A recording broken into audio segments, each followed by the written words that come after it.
Hey everybody, welcome to another evening walk. Out getting a little exercise and some machine noise in case we didn't have enough.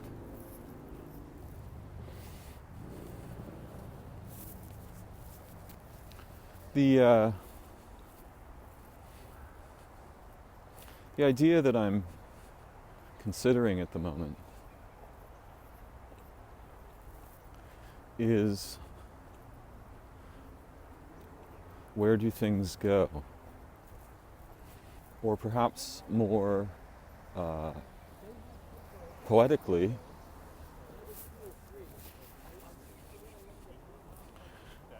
what is the nature of distinction or separation and unity? If we think carefully, if we think with curiosity and passion and inspiration, we might find that the polarities that we're familiar with, on and off, hot and cold, plus and minus, positive and negative, separate and unified, these are profoundly fundamental in all of our thinking, right? And all of our behavior, particularly behavior that's driven by thought.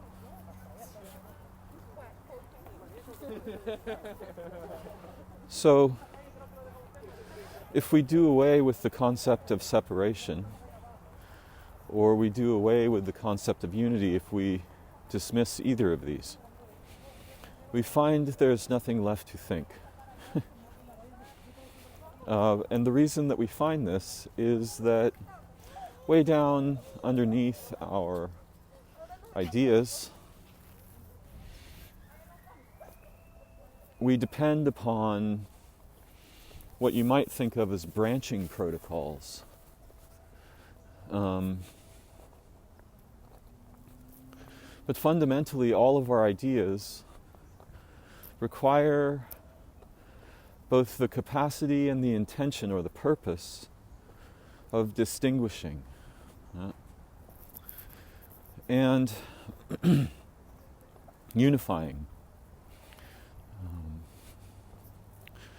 And it's reasonable for us to suppose that things arise and go away. Hey Trina. Hi. Nice to see you.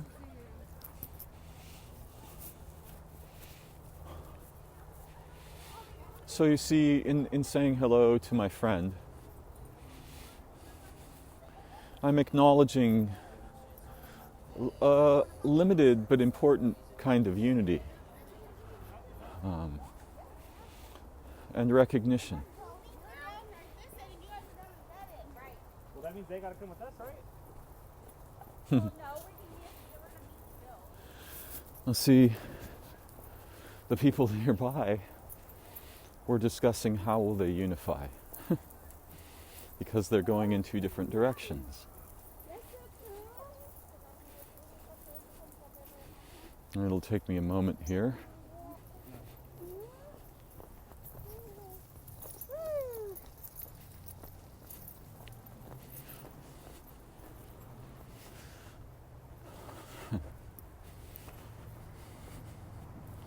One of the first things I was thinking when I began to consider speaking about this evening was that the appearance of distinction, right, on the surface implies unity hidden somewhere, right? And one of the best and most familiar examples is the child and his or her parents.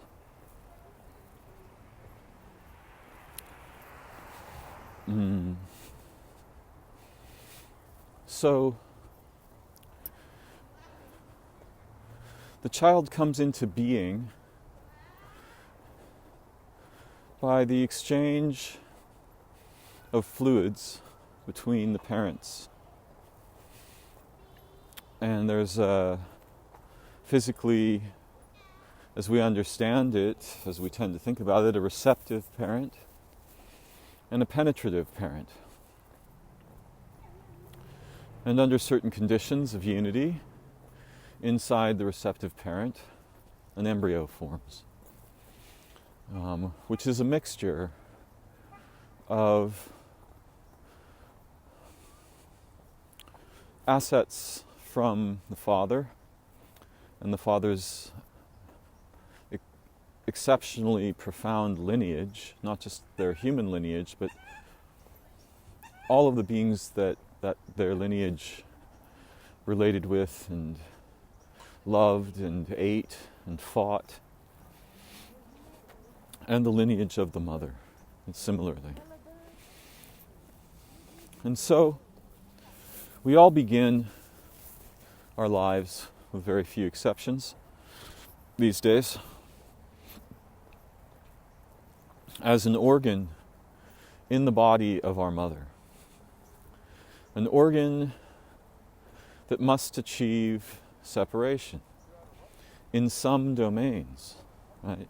In physical domains. So this organ will grow within the mother to a certain point, and then will be externalized from the mother's body, and then will be physically separated from the mother's body. The umbilicus will be cut. And now we have a new proto-human, the baby, infant. And so the unity that was present very clearly, the mother and the baby are both, well, they're inside one body together. We can say the baby is distinct within the womb already, but it's very difficult to, how shall I say this? That distinction is contingent, right? It's a contingent distinction, because fundamentally they're still one body. And then when the baby is born, now there are two bodies. Where does the unity go? What happens to the unity? And we can see that it transforms. It changes from some physical domains we might distinguish, not all of them, because there are many domains of unity that remain more or less true after the separation of the child from the mother. But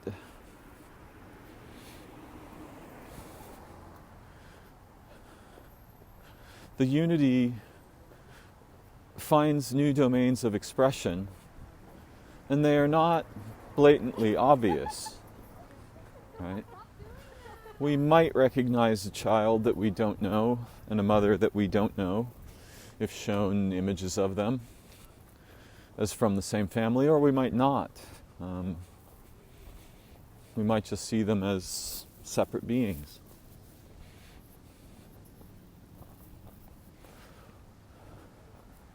And the underlying idea that I had was that whenever we see what appears to be distinction, what we find when we look deeper is unity. But the unity has departed some domains and been re-expressed or embodied in others. And so the child and their mother remain deeply unified. even though they are no longer one body. Their unity proceeds, and we might say even develops, in new dimensions, in new ways and forms and processes. So there is the appearance of the loss of unity in one dimension that we could look at when the child is physically born. But that appearance is contradicted as other forms of unity arise. And in many of my previous talks, I've spoken about an idea that I'm calling the invisibles,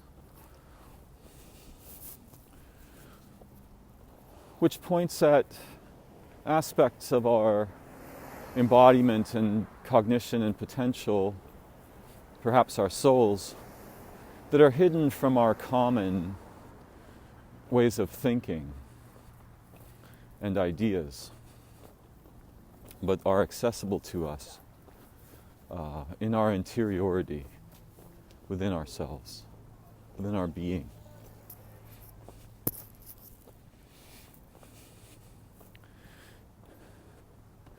And it strikes me that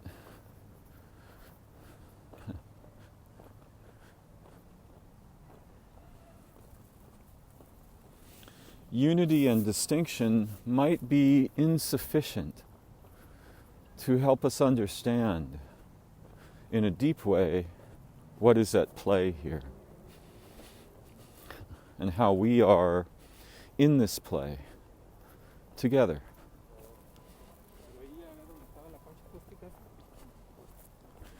But we can start there relatively safely.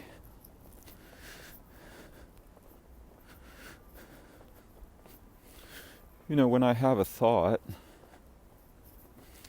the thought could be said to occur in the field of my experience.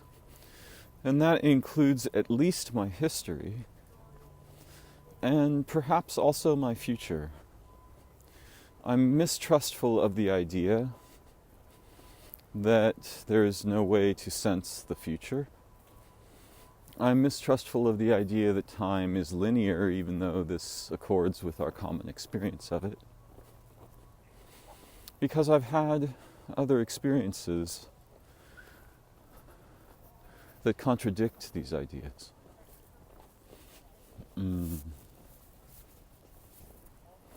But it's not my intention to dwell on the more complex idea of time. Rather, I'm concerned with how unity becomes invisible when our attention is drawn to distinction,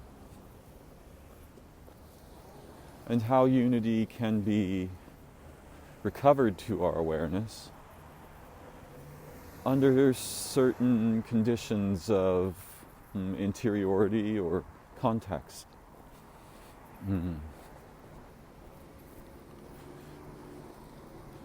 Many of our noblest ideas about being human arise from a supposition or a position that we are all essentially one. And this idea extends far beyond the human realm into all of the aspects of nature. That we and the universe are one, that we and the plants are one, that we and the microbes are one. Now, of course,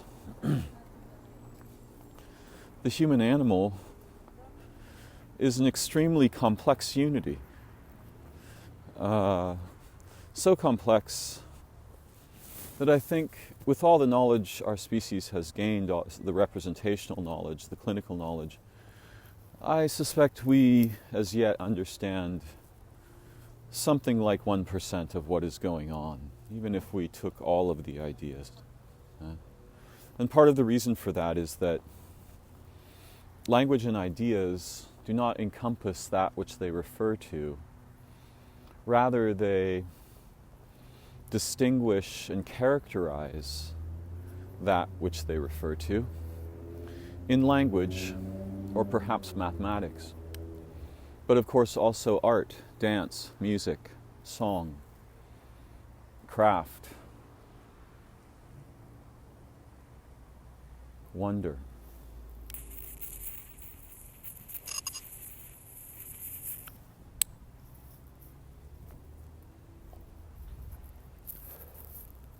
So we can see that the physical separation of the mother and the child initiates a cascade of new developmental unities that happen in dimensions other than the physical body. The child is clearly, at least in our common way of thinking, outside the mother's body now. That initial union has been transformed.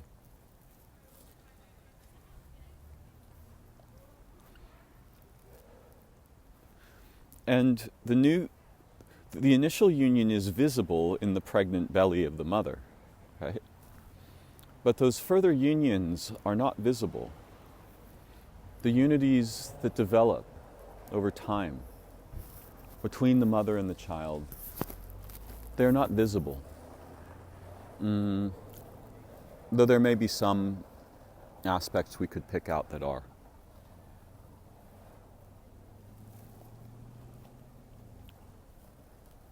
And this is an astonishing feature.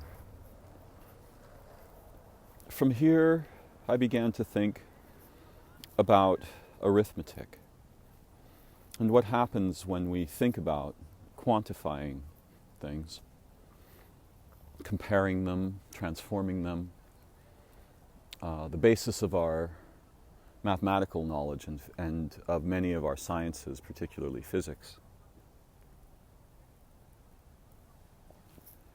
We have these signs.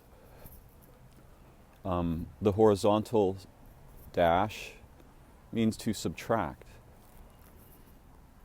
And we begin with, if we're going to do simple subtraction, we begin with a unity, a quantified unity such as 5. And we subtract, we put a sign indicating transformation. And we subtract a number such as 2. And then there are 2 horizontal dashes, right? That's the sign of moving to a new domain of concern or awareness. And we assert that 3 is the result, a new unity. It's a transformation of the initial unity, right? 5 minus 2. But where does the 2 go? And has the 5 actually changed?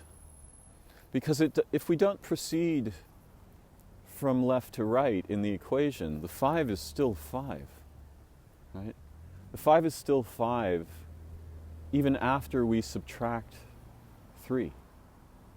Because the 5, the initial unity, and what is subtracted are not the same, though we treat them as the same in thought.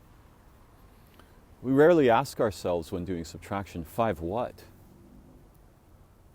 And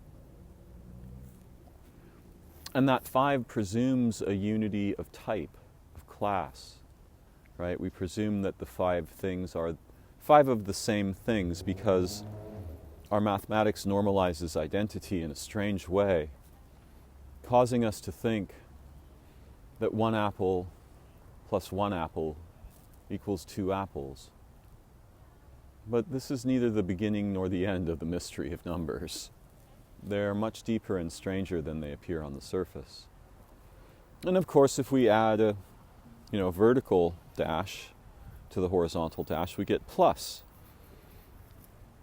And if we keep the numbers the same, 5 plus 2, we get 7. And now the 2 is included, at least in our thought, in the result.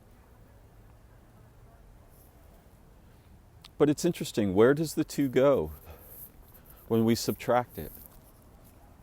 Right? Where does it go? It's still on the left side of the equal sign. It has some relationship with the 5 that we've signified by the subtraction sign. And we can go on and look at, multiplication, turning the x, and division, where we have a dot above the horizontal dash and a dot below it. And we could explore the whole of mathematics this way, and it's very interesting to do so. But my questions here are not so much mathematical. They're more about assumptions we make about unity and division without ordinarily thinking about them.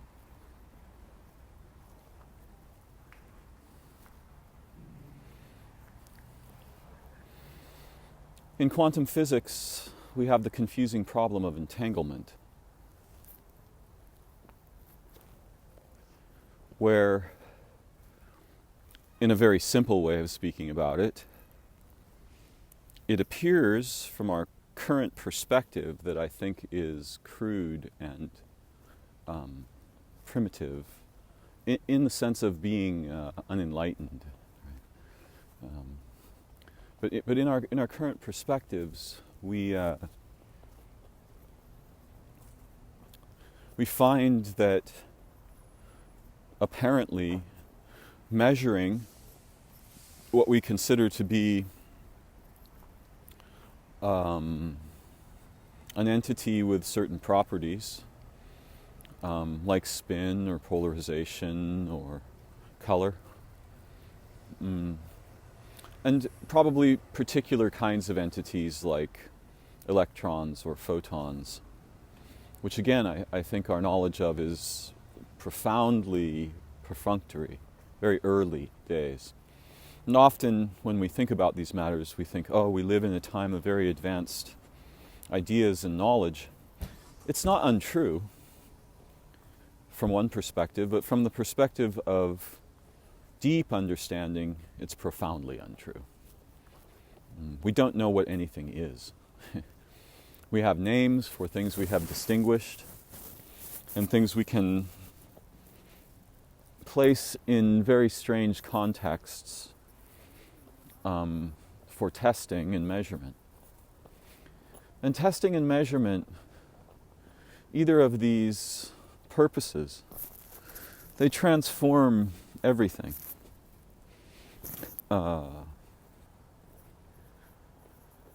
They transform how we are in the world, and also how the world is in us.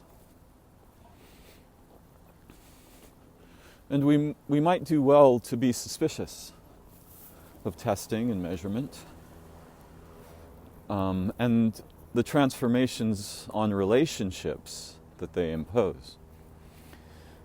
But my goal was simply to point out that the idea of entanglement is quite strange to our common ways of thinking, because something seeming to us to be impossible happens, where if we measure an entity here, its paired entity elsewhere, perhaps even in another galaxy, will be found to be in the opposite polarity. Something like this. I'm not a physicist, though I like to think about problems in physics. And this implies to me not so much the idea that information is being transmitted across a distance faster than light, but rather that there's something we don't understand about unity and its nature and relationships with distinction in time-space. And I think we're missing a third element. And that element may well be related to what we refer to as consciousness. But I'm not proposing that it is. Rather, I am proposing that what appears to us as the distance between these two particles in time-space, and thus perhaps in their world lines in relativity, is being misconstrued. Because although they appear and can be treated as distinct in thought or equation, when we do the measurement, it becomes clear that they are not distinct in the ways that we might be accustomed to think of them.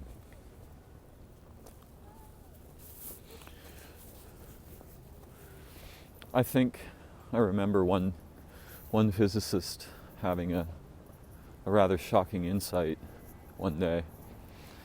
I can't recall where I heard of this conversation, but someone very famous, a famous physicist, was conversing, I think, with one of his professors or perhaps his thesis advisor, and said very very insightfully and dangerously, what if there's only one electron? What if all the electrons are fundamentally one electron? It's a very interesting question to me. And I like the style of mind that this kind of question arises from. Now, one of the things I'm trying to say about entanglement is that the unity is hidden somewhere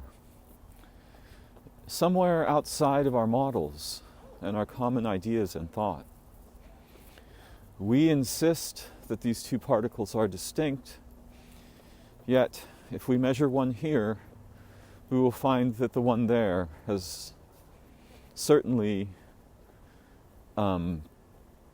collapsed, we might say, although that's a weird word, into the polar opposite of the state of the particle we measured. And I may be misrepresenting this a bit. Nonetheless, even with my clumsy description, it's good enough for my purpose. What is distance? Right? What is separation? What is unity? If we go looking for unity, we find different things, different properties, qualities, characteristics, and behaviors than if we go looking for separation. And so somehow the purpose of our looking and thinking, it changes what we observe. And this is obvious to us as human beings, because if I go looking for the most delicious apple at the grocery store, I will learn over time to recognize features of apples that are likely to encode or embody deliciousness. But if I go looking for the cheapest apple, right? If I just change my purpose in distinguishing, then my experience of apples and what I will learn of them will also change. And so our purpose in looking necessarily affects what our awareness, consciousness, and thought will derive. And I've spoken of this at great length because although we have many ways of knowing, methods and models within them, none of us are trained well in the precursors to ways of knowing, and particularly in understanding the relationship between purpose and observation, between purpose and measurement, between purpose and modeling.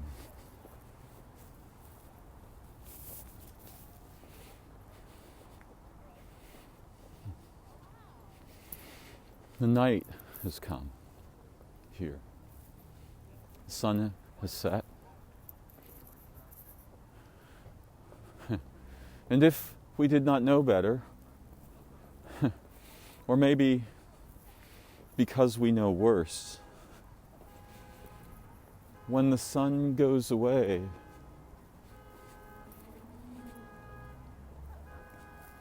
I don't believe that it is gone. But it must have been very difficult for many of our ancestors to suppose, when the sun had set, that actually it's still there. We just can't see it for a period. And so they had important stories about the birth and the death of the sun in the day. Now, if we think about unity and distinction locally, and we think about the origins of life and the nature of being around here and so on, the earth is extremely important, and we can modulate our perspective purposively so that it's the most important thing. Because obviously no earth, no minds, right? No minds like ours. No Darren's mind. But if we think more about lineage, if we change our perspective, we find that everything here depends upon the sun, and thus must be an expression of the unification of time-space, the sun, the moon, the earth, the planets, the history of this solar system.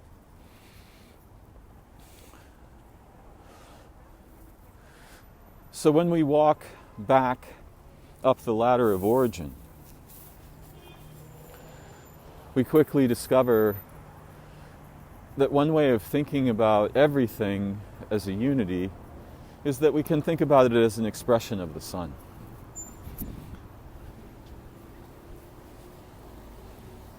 One moment.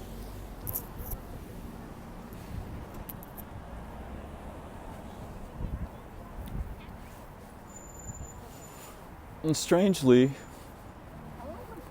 this must include our consciousness. Our consciousness, our bodies, our minds, they developed on this world over unimaginable forms and continuities of time. And I say unimaginable because the way we measure time is a little bit weird. We divide it into flat annual cycles. Yeah, dragons are the ones. Have you seen Lord of the Rings? A man was talking about dragons to a child in the face of a warming furnace and saying, a dragon breathes fire. I learned something astonishing last night, which was that the idea of dragon comes from the Greek word drakos, which clearly is related to our myth of Dracula. Right? But this word, it means terrible eye. And the terribility, it doesn't just mean horror, but rather something like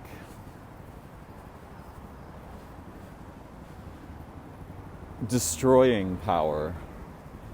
To be seen by this eye is to be destroyed.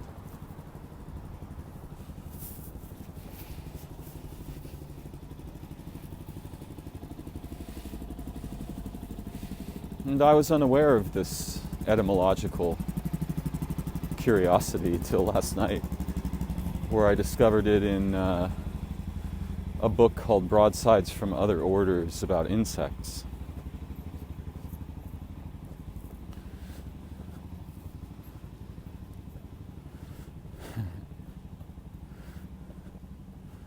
For me to have an idea, I must have the field of consciousness and history in which ideas can form, and some ideas can change that entire field.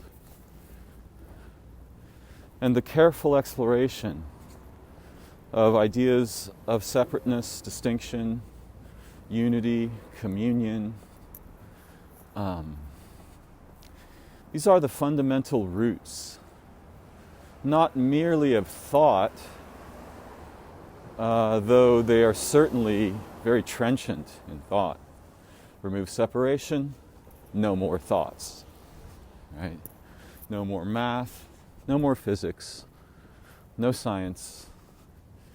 It depends entirely on how we play with separation and unity.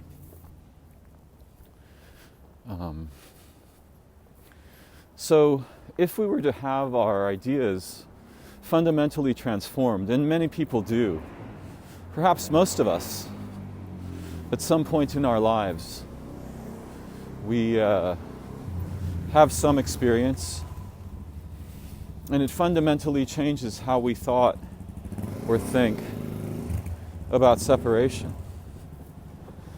I remember walking up to a woman when I was in an unusual state of mind, and perhaps more than mind, I think my soul, my essence was in an unusual state.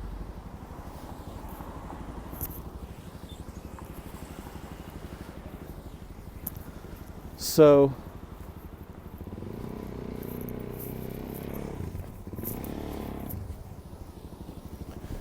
I approached this woman, and she was having a garage sale. And I'd never seen her before. Or at least, I'd never knowingly seen her before. And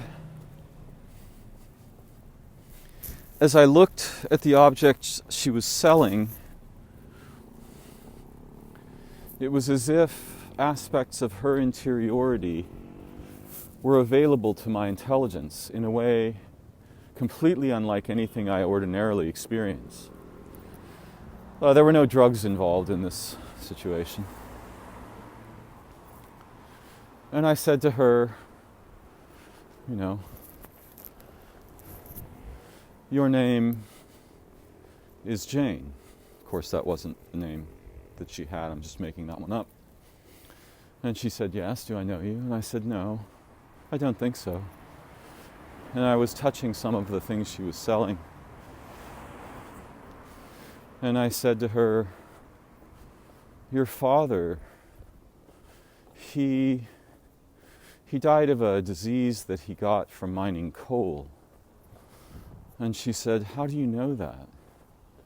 And I just smiled at her because I could not explain to her how I knew that. In fact, I cannot explain to you how I knew that. And I went on to say a couple of other things about her, that she had been thinking about writing a book about his life. And because she could not imagine that there was something non-ordinary occurring, she became extremely suspicious and felt that I had been spying on her.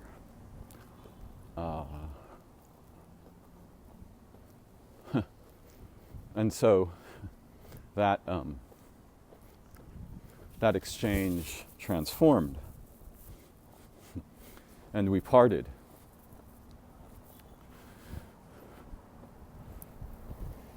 But I could sense, with senses I did not know I had, things about her that would be impossible for me to know under ordinary models of what is supposed to be accessible to our awareness as human beings. I don't need an explanation, nor am I proposing one. I'm merely trying to say that at that time in my life. And this kind of thing happened to me many times. And it happened not just merely with humans, but also with animals. I was able to know things not intellectually, with another aspect of my being as a human, or maybe even as a non-human. And they were valid things that I knew. It was true about her name. It was true about her father. It was true about the book.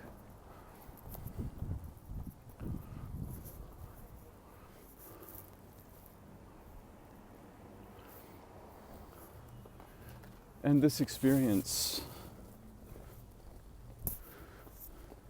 transformed what I believed about being a separate human being very dramatically. And it radically transformed the foundations of my thought forever. Even though these days I feel and think mostly like a relatively ordinary person. I have memories of those experiences and have written here and there about some of them.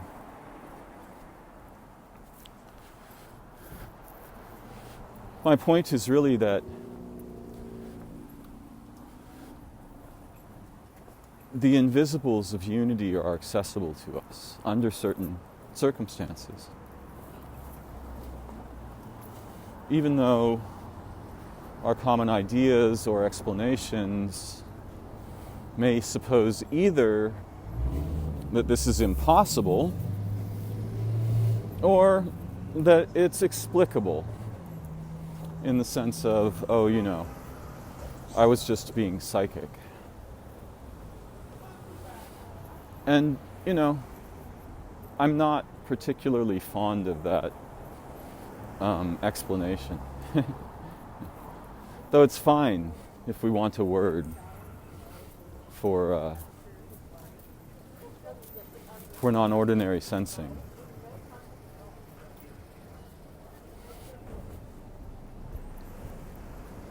And much of our capacity with non-ordinary sensing depends very strongly on our relationship with the ideas of unity and distinction.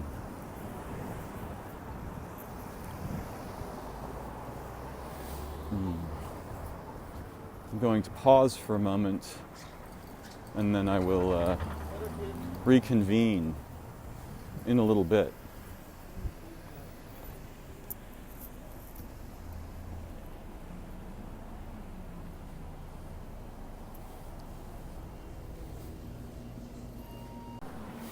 I am back.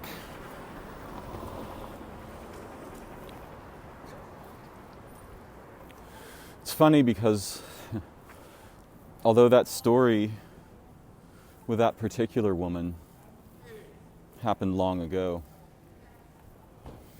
I just passed the place where it happened. And it wasn't in my mind to do so.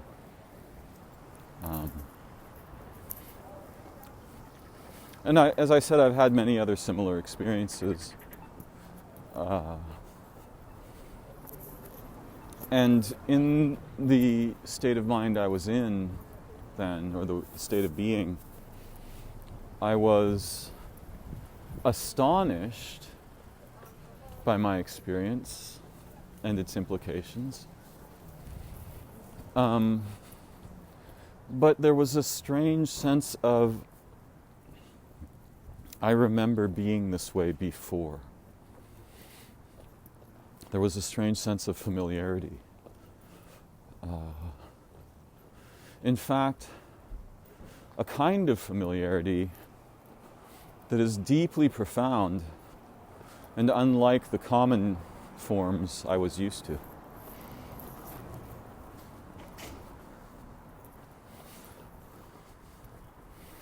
Perhaps I was undergoing a process spoken of in some traditions, a process of anamnesis, which is the reversal of the forgetting that happens to us in our human lives as we age, and perhaps is related to other existences. I won't necessarily call them previous, though we usually would think of them this way.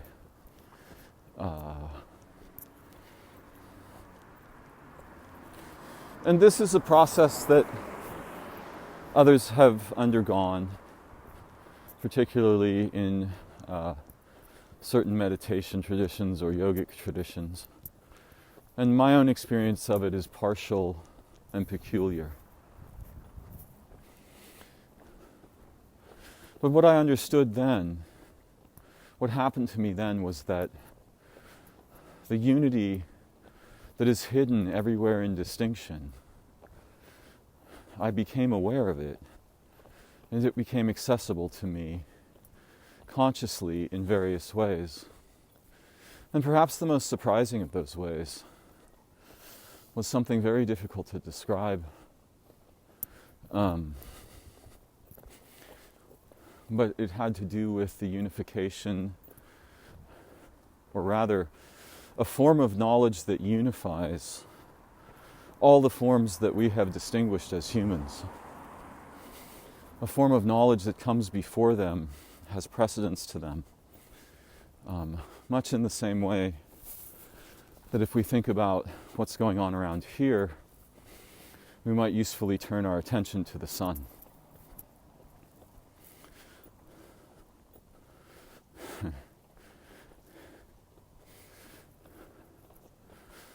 The nature of being and of existence is not like how we think.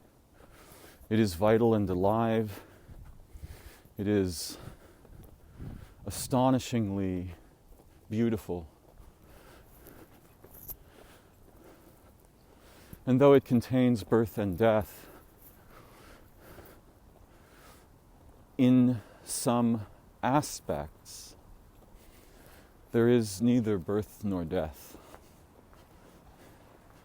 in the essence of it. Now, this is a very confusing thing for those of us who want polar models of explanation. Either it's unified or it's distinct. Right? This is not possible for this to be true, except in a sort of ersatz framework that we invent to help us model things. It's not my purpose to explain the nature of unity and distinction, but rather to make a little spark over there in the minds of my listeners and encourage them to explore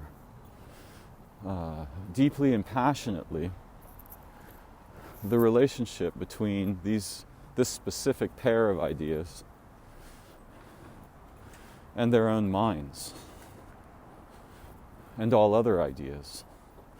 For way down at the root of things, separation and unity, we have, various modes of separation that effloresce, like those of the child, and various modes of unity that then result, like the new kinds of unity that arise between the mother and the child as they continue to develop as human beings together. And of course the father and the child too, right? It's just that the mother is a bit more primordial, since the child's first home is her body.